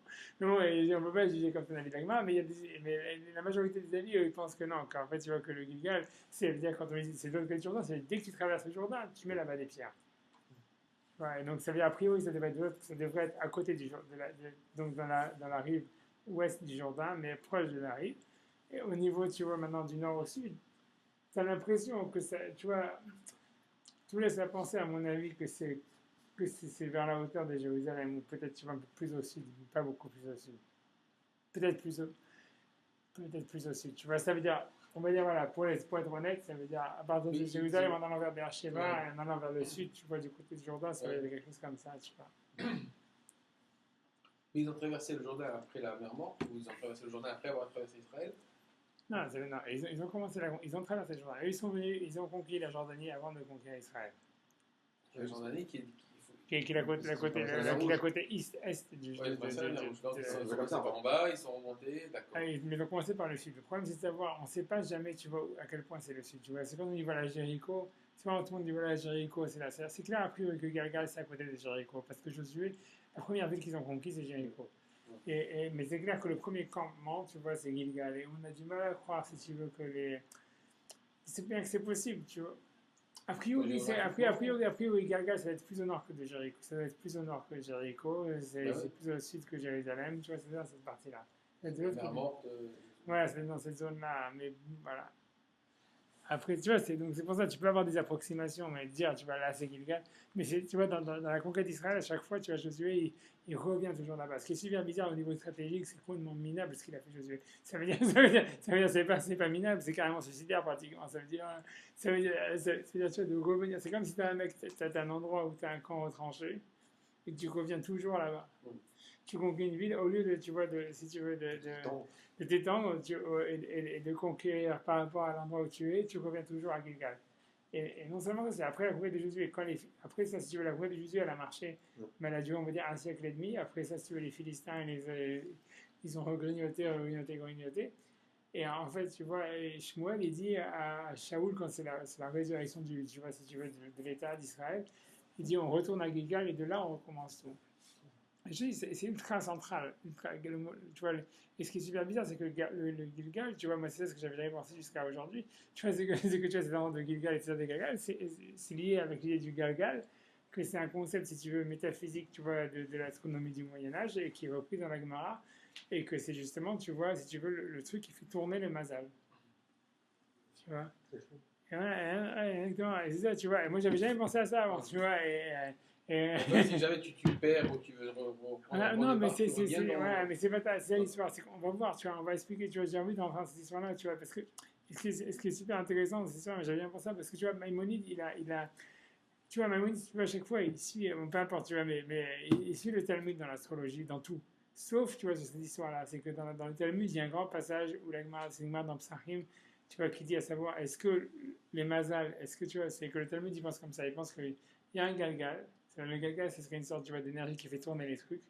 Et les mazalim, les mazalotes, ils sont fixés dans le galgal et c'est le galgal qui tourne. Tu vois, ça, si tu veux, c'est ce que les scientifiques grecs ils pensaient. Et les scientifiques du Talmud, ils pensaient non, il n'y a pas un galgal qui fait tourner les mazalotes, c'est les mazalotes qui tournent. Ah, donc au lieu que ce soit ton mazal et soit dépendant du galgal qui tourne, c'est soit des mazals qui tournent, tu vois, c'est ça. Et le Maïmonide, sur ce passage-là, il dit c'est sûr qu'en fait c'est le galgal qui tourne et pas le mazal qui tourne. Mais tu vois, mais après ça, moi ce que j'ai compris, c'est qu'en fait, tu vois, à mon avis, c'est super intéressant cette histoire. Tu vois, c'est parce que moi je peux t'expliquer, c'est parce que lui il est parti, etc. Mais je veux dire, tu vois, l'idée principale de moi, de ce que je veux dire, tu vois. Et tu vois, moi, ce que j'ai expliqué sur du Galgal, etc., du truc qui tourne, etc. Mais ce que je vais expliquer, moi, dans ce cours-là, c'est comme ça. C'est qu'au fond, moi, l'idée est simple. Tu vois, moi, je pense que c'est super profond comme idée à creuser. Mais une idée qu'on peut prendre comme ça, c'est comme ça. C'est que c'est une idée vraie. C'est qu'en fait, ce qui est clair, c'est que tu vois, c'est que les choses qui te font réussir, c'est-à-dire le mazal que tu as qui te fait réussir, c'est aussi la chose qui te fait perdre. Tu comprends? Ça veut dire, c'est les mêmes attributs. Tu vois, on va dire un mec qui est colérique, c'est ça ce qui va le faire réussir dans la vie. Ou un mec qui est patient, c'est ça ce qui va le faire réussir dans la vie. Ou un mec, tu vois, qui est rapide, c'est ce qui va le faire réussir dans la vie. Mais c'est ça ce qui va le faire perdre. Parce qu'il est trop rapide, parce qu'il est trop colérique, parce qu'il est trop patient. Et c'est ça ce qui va faire, tu vois, qu'il chute. Tes plus gros défauts sont dépendants de tes plus grosses qualités, quoi. C'est même pas des défauts, c'est les mêmes qualités. C'est pas qu'il y a des défauts et des qualités, c'est tes défauts, c'est tes qualités. C'est la même chose. Ça veut dire, c'est ça l'histoire du galgal. Quand tu vois qu'il y a le mazal et il y a le galgal, et j'excuse de ce que tu es sorti, tu discutes avec Adam et tout ça, tu peux pas. Et tu vas pas Non, mais ça veut dire, non, mais tu vois, ça veut dire, moi, je reviens, allez, je continue le cours comme je voulais le faire au début. Je reviens aux gens.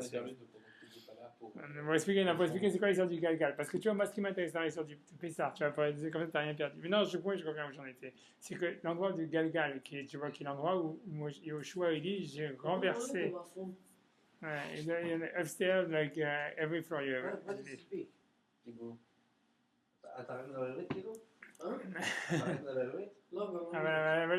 אני חושב ש...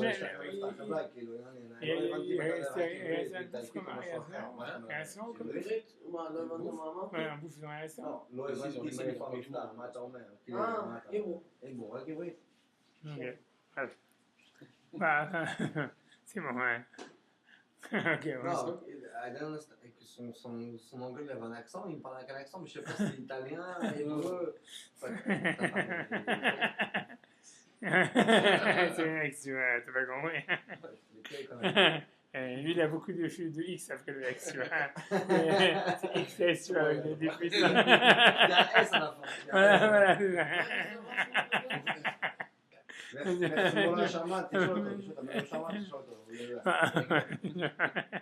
J'imagine.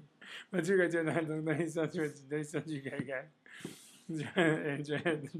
dans l'histoire du Galgal, il y a l'histoire du retournement. Tu vois, c'est comme on voit que dans Yoshua, quand il arrive en Israël, ils disent j'ai renversé.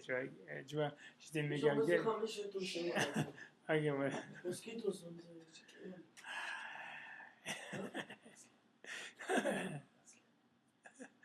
donc c'est là, אני לא יודע, אם אתה מפחד ממוסקיטוס, אני לא יודע, הוא ממש כזה, אוקיי, לא משנה, אתה יותר גרוע מהבן שלי. אוקיי, אוקיי, moi je continue. Moi, je continue. Tu vois, donc, en tout cas, donc, le truc du Galgal, c'est qu'il y a un renversement au tournement. Et quand tu dis, tu vois, que j'ai pris le sang de la Mila et que ça transformait le sang que Pharaon, il avait vu. Et que je voulais expliquer, tu vois, que dans l'histoire de la Parnassa, etc., il y a toujours l'histoire du Mazal. On va revenir à cette histoire. Je vais faire dans les mots, n'ayez pas peur. Que dans la Torah, dans la Gemara, quand elle parle du Mazal, elle parle toujours du Galgal et du Mazal. Ça veut dire, le Galgal, ça serait une énergie, ça veut dire qu'il retourne le Mazal. Et c'est pour ça que quand je dis, tu vois, que dans l'ouverture de la mer Rouge, c'est quelque chose qui se retourne vers son lit, etc. Donc, et voilà, alors deux mots, c'est ça ce que j'ai dit pendant que tu n'étais pas là, peut-être avec un peu plus, mais c'est-à-dire qu'il y a une sorte de retournement. Je l'ai marqué avant. Ah, ok, voilà. C'est ça l'histoire, tu vois. Et donc voilà, par exemple, j'ai donné un autre exemple, tu vois, voilà, il y a plein de maris qu'on met sur ça, je vais faire plein de maris tu vois. Donc j'essaie d'aller vite parce que tu vois, ça fait déjà longtemps. Et quand tu es là, je sais pas pourquoi tu me donnes l'inspiration, tu me fais parler 2 heures, et après voilà. Tu vois, ça. Non, voilà, mais c'est ton scout à toi. Voilà.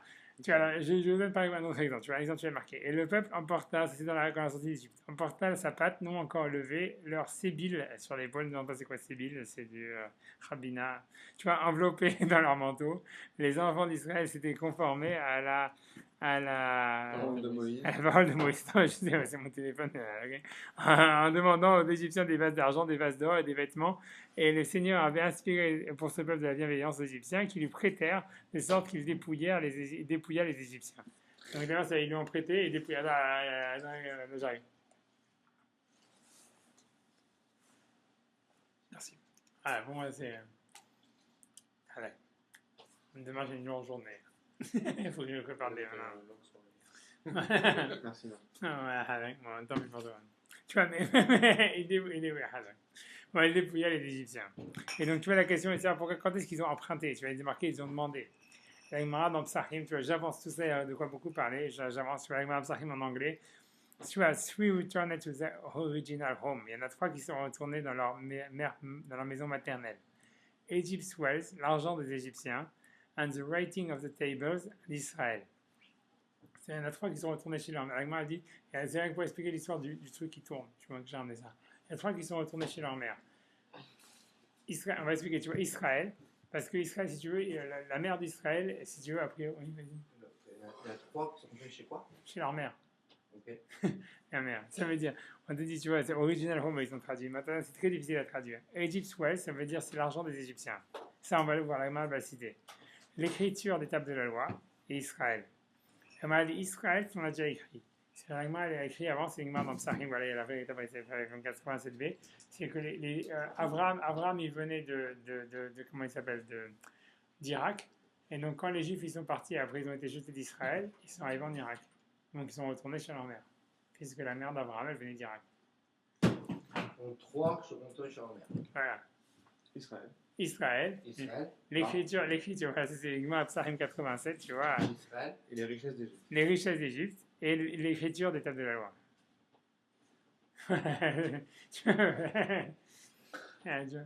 Et ouais, il dit, c'est comme quelqu'un qui dit à sa femme, retourne chez ta mère.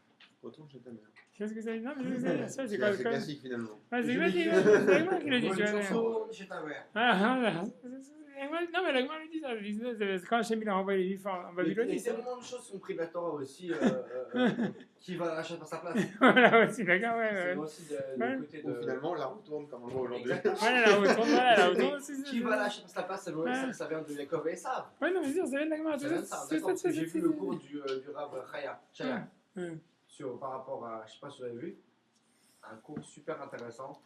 Je fais une petite parenthèse. Vas-y. Je m'excuse de ça. Mais c'est un cours super intéressant du Rav Chaya, ça s'appelle Germania, où il explique la concordance et la relation entre Esav, Yaakov, son père, et plus récemment Hitler. C'est-à-dire que chaque génération, il y a un revenant qui revient et qui perturbe et qui insulte et qui vient et qui fait son bout de chemin contre les Juifs et qui explique que la géométrie, enfin le compte des lettres entre Adolf Hitler et Esav est le même. Et il explique clairement que dans la Gemara, qu'en gros, Esav fait référence à Hitler sur beaucoup de points. Et c'est un cours qui dure 1h38 et c'est un cours super intéressant. Et je vous le conseille parce que je suis en plein milieu, je l'ai fait à moitié hier. C'est un cours du Rav Chaya et qui est disponible sur YouTube. Et c'est un cours vraiment intéressant. Donc si vous avez le temps de voir ce cours-là, c'est un cours qui est exceptionnel.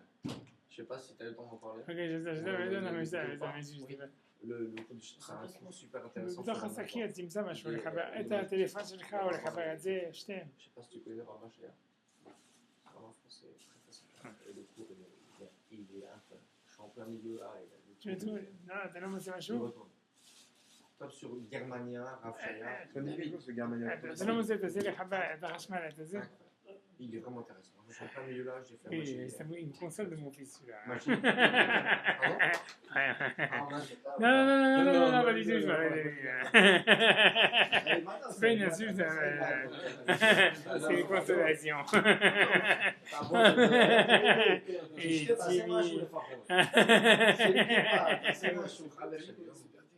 C'est la même chose. C'est un cadeau. Comment est-ce que c'est possible? Papa, little fuse. Ok, voilà. Non, mais. Ok, je m'excuse, t'es mal combien. Non, mais je. Qui va balai avoir chez Allez. Balai? Non, t'as qui pas Pas? كيف شنو نبغى كيف بالي زعما مش نبغى ناكل كيف بالي تكبر بو ما ايباد ما ايفون ما زودت بشكل انا نسخه بشكل ده لازم انت تسمع ماخذ اللي بالي خلاص ما طبعا انا باتسابي ما تبغى انا ممكن اخذها طبعا انا باتسابي איזה עצבים. Enfin, je coupe. non, j'ai... אתה רואה מה זה? Allez, viens là.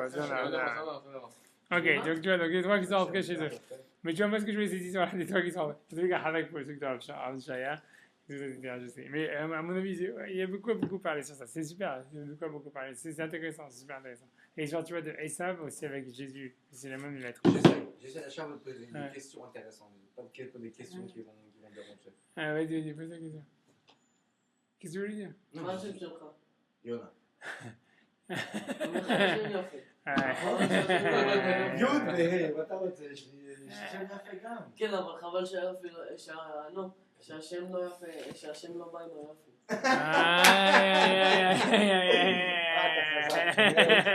אז זה אני אהבתי. Ouais, laisse tomber. Mais qu'est-ce que tu voulais dire, toi? Non, je voulais juste dire que c'est important. Parce que moi, j'ai pas le même passé que vous. Ok, d'accord, vas-y, On a un passé où il n'y a pas. Je sais pas, j'ai grandi jusqu'à 18 ans sans religion. Sans rien. On m'a dit à 18 ans, t'es juif. À 18 ans, j'étais comme ça, j'allais faire, ah, je suis juif. Ok, alors, qu'est-ce que je dois faire? Et moi, j'ai commencé tout à 18-20 ans. D'où le côté où j'ai fait la brique à 21 ans, parce que mes parents ne l'avaient pas faite. Et je suis parti de là. Donc, des questions pour moi qui paraissent anodines, qui sont un peu simples, qui peuvent paraître simplettes. Mais au fond, c'est des questions qui sont vraies. C'est des questions comme un enfant de, je sais pas, 5-6 ans pose à ses parents, je sais pas. Et je me sens des fois un peu comme ça. Donc, des fois, j'ai l'impression de poser une question que tout le monde connaît la réponse. Et moi, je suis le seul abruti à pas savoir. Mais je me sens pas abruti parce que je pose la question et parce que j'ai vraiment envie de savoir. Non, mais c'est intéressant. Non, je sais pas, tu as mis des pays sur ça. Ok, on continue parce qu'il faut avancer sur le coup.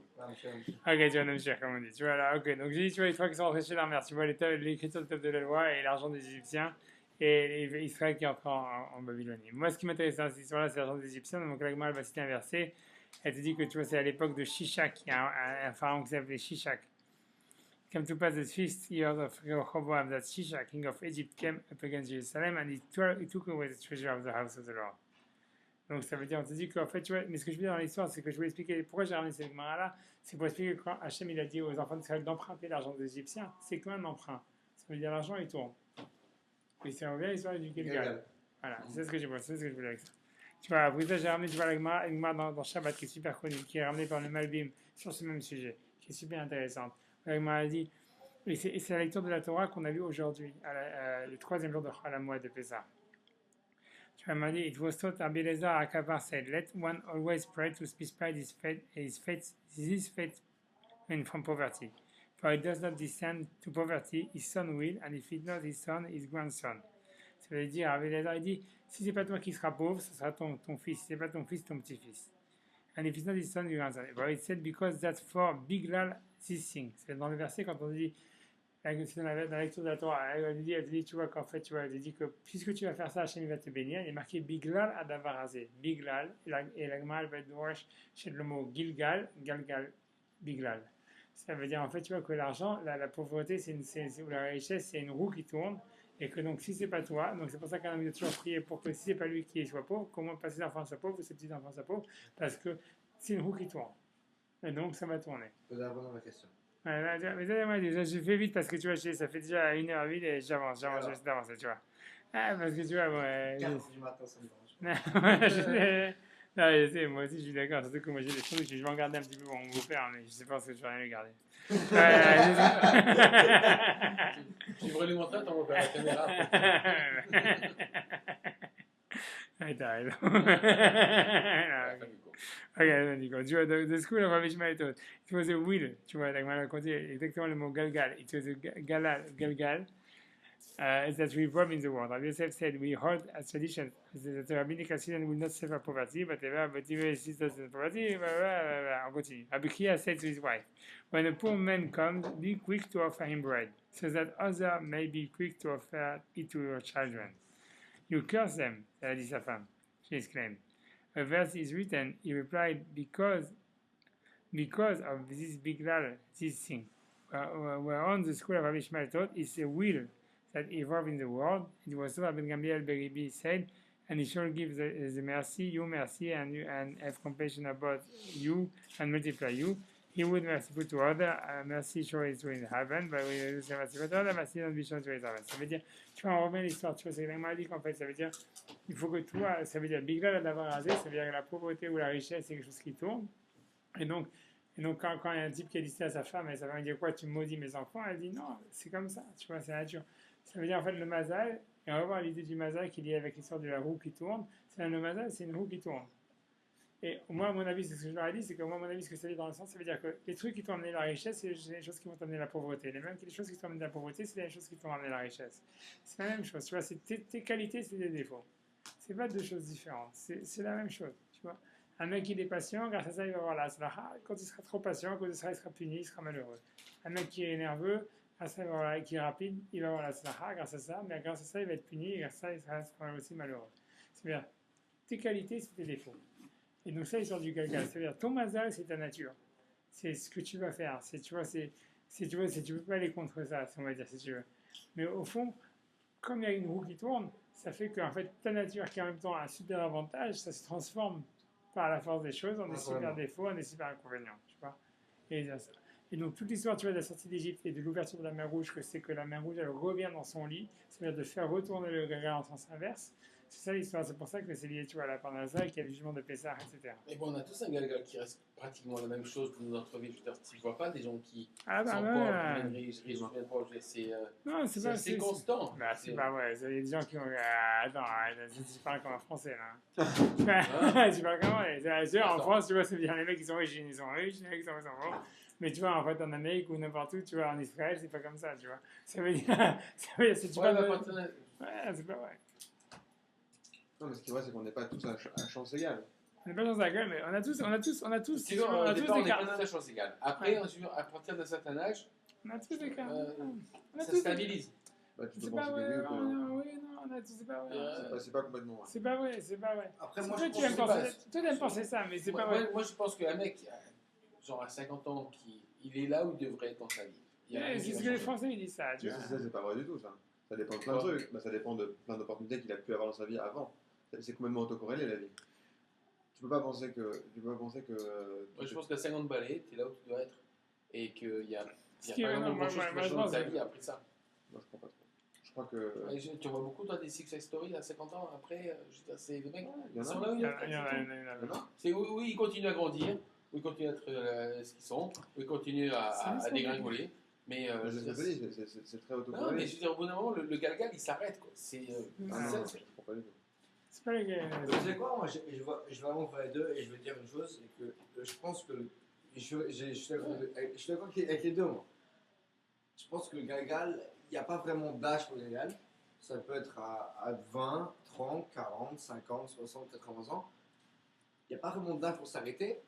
Mais après, c'est à toi de décider ce que tu veux faire de ta vie. Après si tu décides que le galgal s'arrête, c'est sûr qu'il va s'arrêter parce que si tu penses comme ça qu'à Col Baroche, tout dans ta tête, c'est le point final. Après, moi, je pense qu'il y a des gens à 70 ans qui peuvent changer leur vie à 70 ans. Ils peuvent tout changer et de A à Z à 70 ans. Et je pense qu'il n'y a aucun. Mais c'est rare. Moi, je crois non seulement qu'ils peuvent, mais qu'en plus, c'est pas uniquement eux qui peuvent décider de le changer ou pas. ça. Chez le Mazel, tu l'as depuis l'âge. C'est vrai. C'est vrai que moi, je suis entre vous deux. Je suis d'accord. Tu vois, l'histoire, c'est que tu vois. Le truc, c'est qu'il y a des mecs qui essayent d'aller contre leur Mazel, qui essayent de réussir. Ok, c'est notre histoire, c'est notre Mais histoire. alors, ça veut dire que ces gens-là, il faudrait qu'ils n'essayent pas.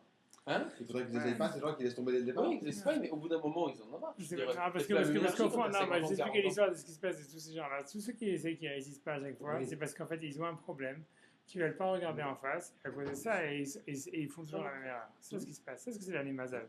L'histoire du Mazal, ça veut dire que tu fais toujours les mêmes erreurs. Parce que c'est ta nature. Et dans le fond, tu vois, c'est pas moi je pense que tu vois que dans le fond, tu vois, c'était force, c'était faiblesse, tu vois. C'est tout, mais tu vois, c'est plus compliqué, tu vois, parce que c'est possible, tu vois, qu'il peut y avoir des histoires très tard, etc. Parce qu'en fait, tu vois, c'est comme un mec, tu vois, qui vend des bougies quand il y a une panne d'électricité, tu vois, à Paris, tu vois ce que je veux dire, ou à New York. Ça veut dire, non, mais ça veut dire, l'idée, elle est comme ça, elle est et que tu vois que des fois la bêtise ça peut être une force, tu vois. Ça veut dire Mais voilà, c'est l'histoire du Mazal. C'est très compliqué l'histoire du Mazal. Ça veut dire l'histoire du Mazal, c'est des natures, mais des natures qu'on ne peut pas aller contre. Et c'est vrai qu'au fond, tu vois, moi je pense que sur le fond, lui, il a raison de dire qu'en fait, il y a une certaine nature que tu vois qu'on ne peut pas dépasser. Tu vois, on va toujours retomber dans les mêmes conneries. On va toujours faire. Mais cette nature, elle est pas. Si tu veux, il ne faut pas aller contre. Tu vois, il ne faut pas aller contre. Mais je pense que cette nature-là elle-même, elle peut nous permettre d'arriver à des grands succès, tu vois. Tu vois, ça veut dire, tu prends des mecs, voilà, je prends des exemples, tu prends des mecs, tu prends Bernard Tapie, moi je pense que c'est un bon exemple, tu vois. C'est un mec, tu vois, ça veut dire que, si tu veux, sa manière d'envisager le business et tout ça, etc., ça c'est ce qu'il a envoyé en tôle. Mais c'est ça aussi ce qu'il a envoyé faire du fric. Tu vois ce que je veux dire? Mais ça veut dire parce que c'est une manière, c'est sa force et sa faiblesse. Tu vois, c'est ni des défauts ni une qualité. Tu vois, c'est comme ça qu'il est.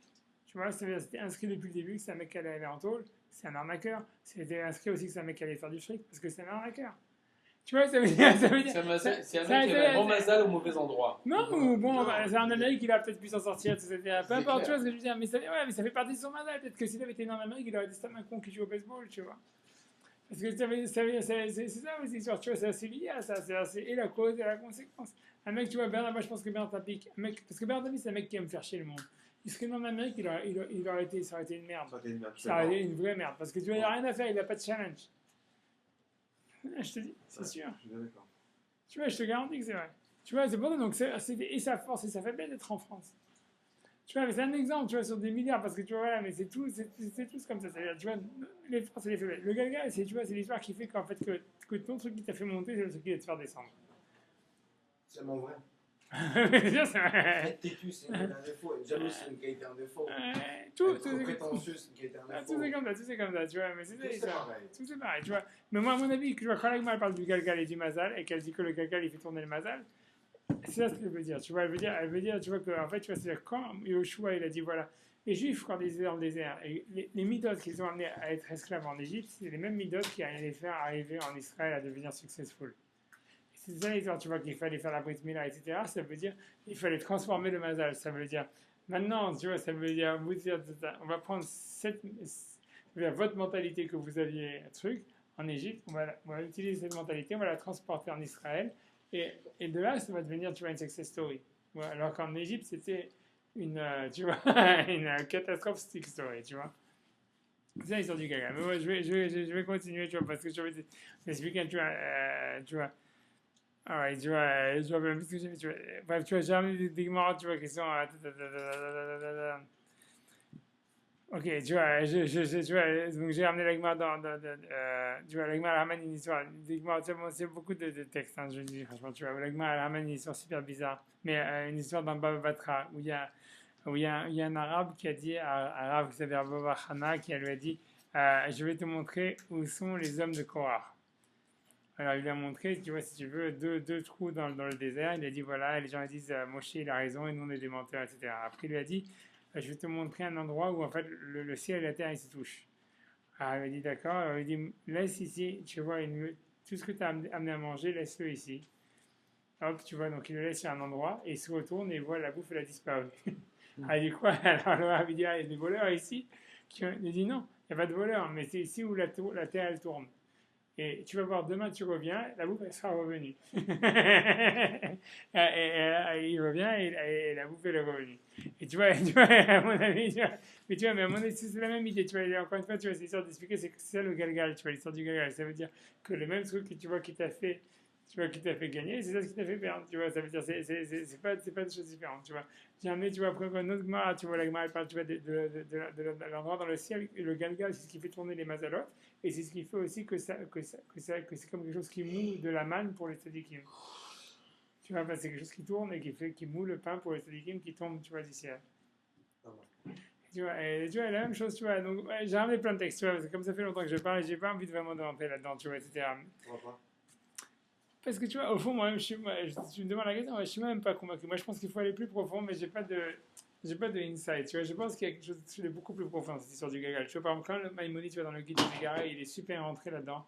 Tu vois, parce que, tu vois, Maïmonide, tu vois, il a toujours, dans tout son livre, il a défendu la Gemara ou la Torah contre les sages grecs. Sauf sur un truc. Un truc. Que tu vois, quoi le truc? Un truc complètement débile. ce truc-là. Ça veut dire qu'il y a marqué dans la Gemara, tu vois, la Gemara, elle dit, tu vois, si tu veux que les mazalot, ils bougent et le galgal, il est fixe. Et les sages grecs, ils pensent que non, que c'est le galgal, il bouge et les mazalot, et les mazalot, ils sont fixes dans, Moi, la j'ai un galgal. livre d'Ari Kaplan. Ouais, qu'est-ce qu'il a dit sur ça? Il a parlé de ça? Maïmonide. Ouais, qu'est-ce qu'il dit? Je sais pas. On lit les livres là, moi, je me suis senti différent. Après, je sais pas. Ouais. Mais Kaplan a créé un livre qui s'appelle Maïmonide. Et il parle de ça. Et je pense que ça a beaucoup d'être lu. Parce Oui, que, bien sûr, c'est le coup. Ok. Non, j'ai pas eu le temps, attends, moi, je vais faire mes cours en 5 heures, pas en 10 ans, hein, tu vois. Non, je vais faire mes cours en 5 heures, pas en 10 ans. Ça veut dire. Vous l'avez lu. Non, c'est vrai. C'est dans ce que je dis. Harry Kaplan en parle pendant quelques heures. Kaplan, c'est un écrivain qui est assez simple, mais profond. C'est extraordinaire. Il a cette capacité d'être très très simple dans son anglais, très très simple mais tellement profond sur le sujet. Je sais pas. Moi avant Kaplan, je pense pas pareil. Non, je sais, d'accord. En tout cas, mais cette histoire, c'est compliqué. À mon avis, tu vois l'histoire du galgal. A priori, tu vois l'histoire du mazal et du galgal, ça veut dire ça. Ça veut dire, parce que j'ai pas le temps de finir tous les textes, tu vois, tu vois, qu'on a fait, tu vois, que j'ai envoyé dans le texte, qui en a plein. C'est que, tu vois, ça veut dire comme ça. On a l'impression que l'agma avait dans l'histoire du galgal, veut dire comme ça. Ça veut dire, l'agma, elle pense comme ça. Elle veut dire, en fait, il y a des constellations. Tu vois, elle dit ça au niveau même du chino, au niveau du rapport avec les meufs. Tu vois, des rapports avec l'argent. Pour l'agma, c'est la même chose. Ça veut dire, en fait, les meufs avec qui on va avoir un lien, c'est écrit, tu vois, c'est notre mazal. Et comme l'argent qu'on va se faire, c'est notre mazal. Mais en fait, c'est dans quel ordre ça va aller, tu vois, tu peux tourner la roue dans le sens inverse. C'est l'histoire de l'ouverture de la mer Rouge, c'est l'ouverture, tu vois, tu vois, j'ai amené dans les textes, tu as plein d'histoires avec l'histoire du Yarden qui se retourne dans son lit, que c'est comparé à la manne et toutes ces histoires, tu vois, comme je vous ai dit, quand on va dire de l'ouverture de la mer Rouge, quand on est la parnassaï avec l'ouverture de la mer Rouge, que c'est le 7e jour de Pessah et tout ça, c'est l'histoire du truc qui se retourne, tu vois, qui change de sens. Mais ça veut dire, en fait, il y a des constellations. Les constellations, elles sont inscrites et tout ça, mais le sens dans lequel elles vont, tu vois, à quel moment elles vont rester, elles vont entrer, etc. C'est là où, en fait, tu vois, tu peux inverser la dynamique. Ça veut dire, si tu veux, c'est ça ce qui, ça veut dire, si tu veux, c'est très difficile à expliquer ça, mais ça veut dire, en fait, tu vois, c'est-à-dire, l'organigramme, il est écrit, mais la dynamique de l'organigramme, elle peut être inversée. Tu vois, ça veut dire, est-ce que ça va être dans ce sens-là ou dans ce sens-là? C'est ça l'histoire du galgal. Tu vois, quand on parle, tu vois, c'est l'histoire du jugement de Pessah et tout ça, etc. Ça veut dire, il y a un organigramme qui est écrit. Et ça, c'est lié avec le Mazal, c'est avec le jugement de Rosh Hashanah, de Yom Kippour, etc., de comment tu t'inscris dans l'univers.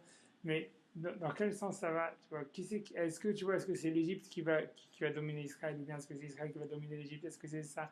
Est-ce que c'est toi qui vas dominer ta meuf, ou c'est même ta meuf qui va te dominer? La même chose. Tout ça, tu vois, c'est le galgal. Ça, tu vois, c'est un truc, tu vois, qui est dans ta main.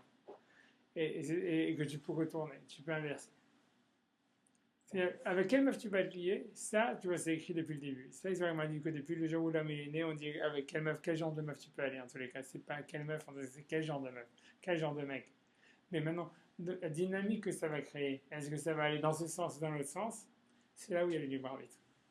Et c'est ça l'histoire du galgal, et c'est ça l'histoire, tu vois, du jugement de Pessah. Et ça, c'est vrai, tu vois. Et c'est le plus dur, tu vois, parce que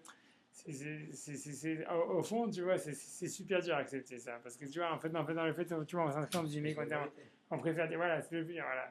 Parce qu'on préfère dire le contraire, en disant, non, moi, j'aurais pu choisir une autre femme, et maintenant que je suis avec elle, c'est pour ça que je suis comme ci, comme ça, comme ça.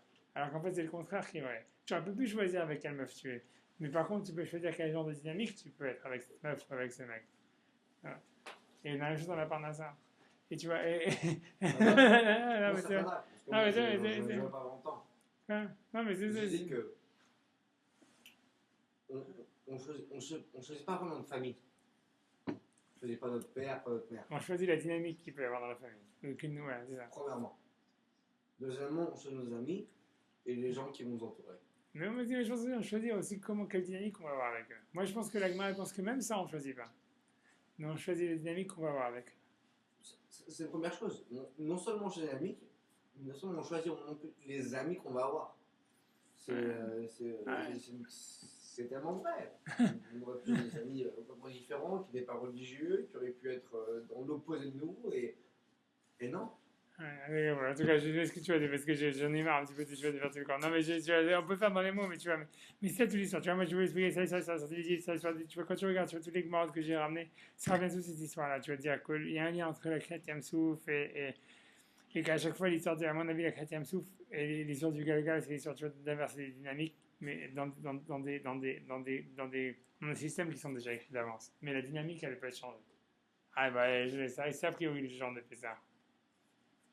Ok, tout le monde dort, ok, je laisse, ça va, ça va,